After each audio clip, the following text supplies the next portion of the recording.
Nabi Muhammad alayhi salatu wasalam gaafa ergaman an arabaaf qofa ergaman jedhanii hin ta'in warra roomaatti erganii jiran faranjiitti ergaa erganii rabbitti amana jedhanii ni jiran ergaa warra roomaatti ergan qaban amma warra gibsiitti erganii jira warra gibsiidha warra kuushiiti dhaga'u jirta miti isaa warra kuushiiti warra afrikaatitti erganii jiran nabiyyi Muhammad alayhi salatu wasalam emana rabbitti amana jedhanii warra kuushii jechuun warra gibsiidha jechuun kuush gaaf sana arabni achi keessa seenteen jirtu warra kuushiitti erganii nabi Muhammad alayhi salatu wasalam rabbitti amanaati nagaa baatanii jedhanii jiran warra kanaaniyootatti erganii jiran gara Filistiiniidha nabi Muhammad alayhi salatu wasalam warra kanaaniyootatti erganii rabbitti amana jedhanii jiran yahudootatti erganii jiran sigaltee saba Israa'el kan jedhamu kanatti warra Faarshaatti erganii jiran warra Faarshaa jechuun warra Iraan wamaawwa jedhamee garan wanna jiru kana jechuun warra Itoophiyaatti erganii jiran gara Habashaatti rabbitti amanaati akkana godha jedhaniitiin ergaa erganiitiin jiran nama addaan hin baafne nabi Muhammad alayhi salatu wasalam ergaan kiyya araba qofa hin jenne ergaa erganii ka afaan dubbata afaan barsiisan afaan barsiisanii ka ammoo afaan dhaqqabne ergaa itti erganii namoota itti erganii nabi Muhammad alayhi wasallam akka baratan godhanii jiran sigaltee inuma namoota baay'eetu Itoophiyaa keessa ture Gibsiin illee akkasitti itti ergan kan hunda kan godhan nabi Muhammad alayhi wasallam aalama guututti waan ergamaniif nama tokko addaan hin baafne jannanni ka arabaatti jannanni ka ibaluuti jannanni akka amma macaafa keessa jiru sani Yerusaalem haaraa tasaba Israa'el maqaa barattoota irra jiru maqaa ibaluutti irra jira la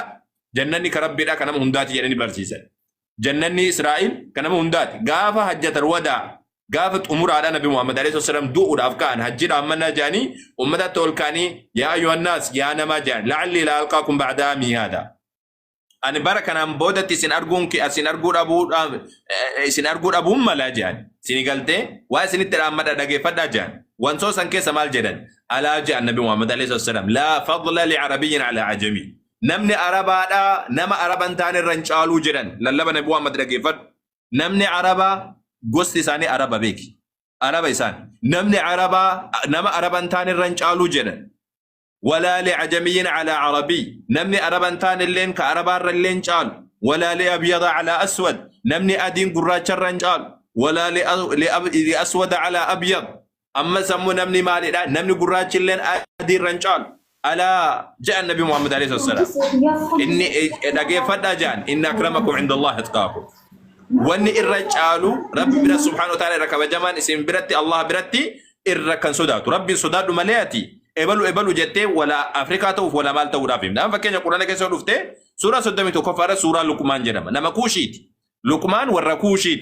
والركوشيت مالي سب إسرائيلي ميت عرب الليميت والركوشيت كسبني إسرائيل لجيرا كيس القرآن كيس يونس يوفرت ورنينوات وروناتي متي إسرائيل لمت عرب لمت ورنينوات سيقلتي كعرب اللي مراس نجرا نبيوني قدين الرجال ساني سبا إسرائيل كيسا باني كوان أمو كعرب اللي تاين كفرنجي كيسا روفنجر كمال كيسا روفنجر إسرائيل من غافر رفتين جتة أمة قوتو راف نبي محمد أصول جران جيسا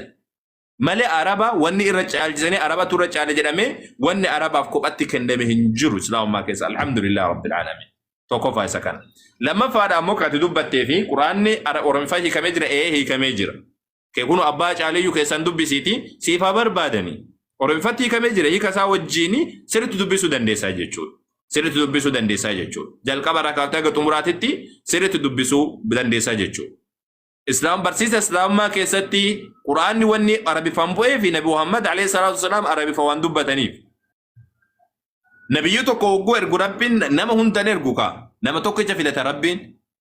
ادو فكينيا فما يرو وافلتو نما توكو الى فلت افان امني سمبيكون افان ربي فاقو ما بتوني ربي نبيو ترغين افانو تيدون ارغيجر لقمان يرو لقمان برسيسو افان كوشيتين برسيساتين تو افان عربي فاطمي كنافو افانو ما نبيين سندبتو وان تيجچ نبي محمد افان ربي فان دبتني افان عربي فاتي ربي سبحانه وتعالى اتدبته جچو كن araba ol caalchisoo sontaane araba gad caalchisoo sontaane sababni saadha sababa nabi Muhammad waan kan dubbataniif qof si galamiti isa kanaadha jechuudha kan biraadha ammoo kaati dubbatte kani wantoota ati dubbatte keessa waaqa gurraacha jennee makkana jenneetiin amannaa kateetteetiin dubbatte dhugaadha oromoon akkas jedheen amanne garuu oromoon eessaa fuudhee amane akkas jedhee oromoon bakki irraa fuudhe takka qaalluu irraa fuudhe qaallutu barsiise qaalluu ka jedhamu kun ammoo sarra jechu takka mataa namaa irraa bahee sanbiraa dabaru qaalluu isaa dhufte jechuudha. Mataa namaa irraa bahee ani akka fedha kiyya akka fedha rabbiidha taa jechuun danda'ama sammuu namaa keessa ofii kiyya baasee jechuudha. Anaa fi namtichi sammuu ofii keessaa baasee akkanatti waaqa haa waaqessinu jedheen garaagarummaa maal qabu. Ani fakkeenyaaf amma lafa keenyaan Oromoodha waaqa garaa garaa garbaa tokkicha maqaa dhibbaa kani maali taliila jedheeti yoo akkas dubbadheetiin jedhe koottaa kanatti rabbiin waaqessinoo jedhe dubbiin hin taati hin taatu. Sababni samaaliin sammuu kiyyaan lafaa ka'eetiin akkana haa goonoo jedhe rabbiin subhaanahu wa ta'ala waan kana jaalatee an murteessuu hin danda'u. Rabbi tunatti hima malee. Rabbiin karaa natti himuun jira karaa nabiyyoota erguutiin. Karaa nabiyyoota erguutiin. Nabiyyoota kana ammoo hojii isaan hojjetaniin jajjabeesseetiin ergaa jechuudha. Ka Oromoodhaa sammuu fi keessaa baasan abboonni keenya. Wanni sammuu keessaa bayamu ugriinuu nama hin ga'u. Sammuu namaadhaan wal dhabdi kun gadaan tokko yoo qaalluun tokko waa jedhe kun ammoo kan biraa jedha wal dhabaatiin deemaa jechuudha. Kun hin taatu karaa rabbiidhaan taatu kun. Karaa rabbii takkattiidha karaa nabiyyootaan. Nabiyyoota san fudhachuun dirqama ta'a jechuudha. Hojii gurguddaa hojjetanii jiran beekamanillee jiran addunyaa keessatti wantoota gurguddaa hojjetanii jiran faanti isaanillee addunyaa keessatti beekamaadha jechuudha. Isaan san fudhachuun keenya dirqama jechuudha. Kan biraadha ammoo kaati dubbatte wannaadhaan wal qabateeti jechuudha. Waan ati dubbatte keessa natti dheeressitee jennaani gargariin siidhaan akka wanna jettee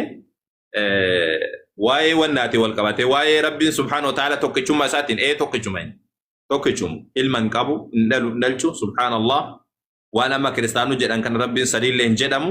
tokkicha inni samiif dachii kan uume jechuudha. Cinaa kanaan ati islaama taatee jirtu. Cinaa tokko siyaafa malee. Cinaan tokko siyaafu waan nabiyyoonni jedhan fudhattee itti buluu qofa wanni biraadha siin ta'u.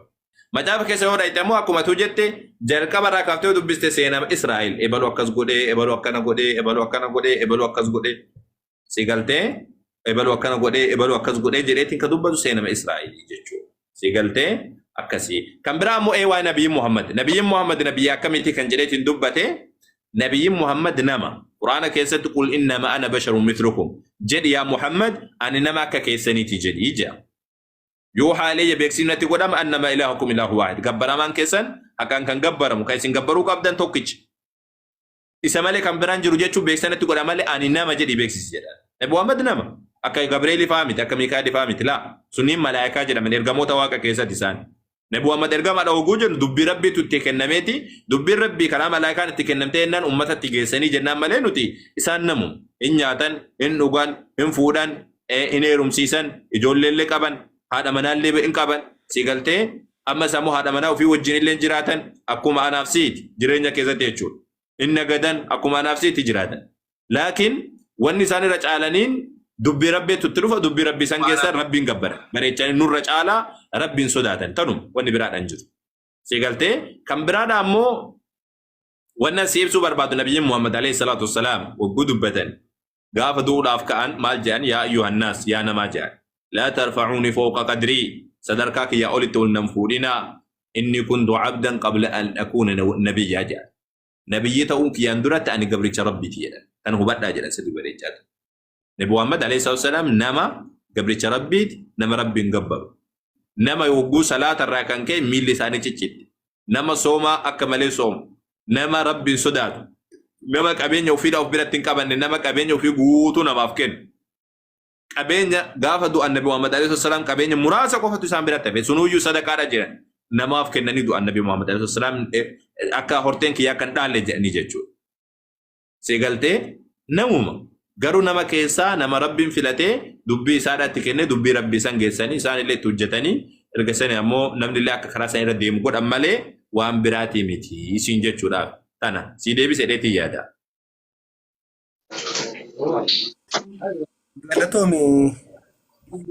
firaafillee haa dubbatu waa muraasa kennitaa fi maaliif oppoositii waan ta'eef kan ani fudhanne waan dubbatte hundayyuu gaaruma fudheeni kan seexana hojii wal qabatee yookaan qaalloo hojii wal qabateedha akka yeeyyama waaqeffannaatti amantii wajjin dhufee jedha wannoon humtuu amantii wajjin dhufee jedhama yeeyyamni waaqeffannaa keessatti seexanni yookiin immoo waan waaqarraan alatti itti amanan kunu amantii wajjin dhufee jedhee ka amanudha waan ta'eef nuni waaqni maal akka ta'e amantiin waaqeffataa keessatti waaqa jechuun olaantummaadhaan yookaan immoo waa hunda ka uume waa hunda ka eegu kan abbaa fedhayyuu ol ka ta'e kan amanudha waan ta'eef